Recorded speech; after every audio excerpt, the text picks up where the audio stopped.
In 2022, a 47-year-old man presented to the emergency room with a massive headache. He was found collapsed on the floor, shaking, with his eyes rolling into the back of his head. A brain scan revealed multiple lesions that looked like viable parasitic cysts. What happened? A mysterious food truck had recently appeared. No one knew where the operator was from.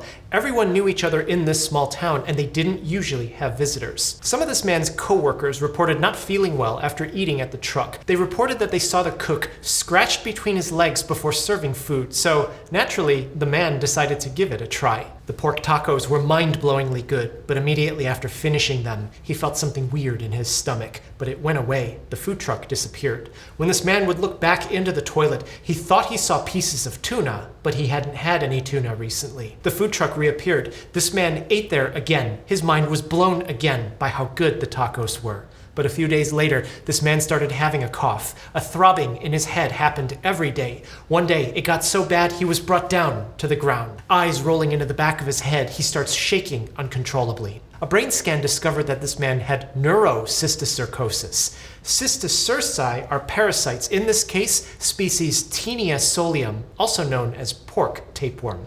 But where did this come from? There's two kinds of illnesses that you can get from Taenia solium. You can just get the adult tapeworm in your gut, or you can get the cysts, eggs absorbed from your gut, get into your brain and become them.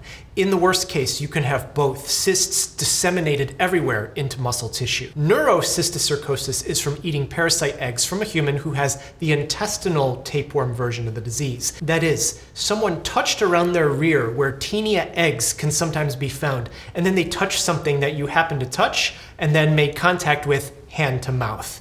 These cysts absorb into the body and then they try to mature, but they can't in humans. And these cause problems in the brain like seizures because they take up so much space and push things around. Other people in the town started getting Taenia solium shortly after the appearance of this mysterious food truck. The medicines for this are straightforward. One is called praziquantel, forces the worm's muscles to contract so that they can detach from the gut. Albendazole starves the parasite of energy. You'll want to limit the immune system when the parasites start reacting to the medicines so as not to get the immune system to attack the patient's own body. Most food trucks aren't like this, but a few years ago there was a weird problem of illegal meat being traded on American internet marketplaces. I can't say that it's fully over yet, but we have a different Cyclospora diarrhea parasite going on now. Most states require food trucks to be licensed. Most food trucks aren't like this, and the man was able to make a full recovery.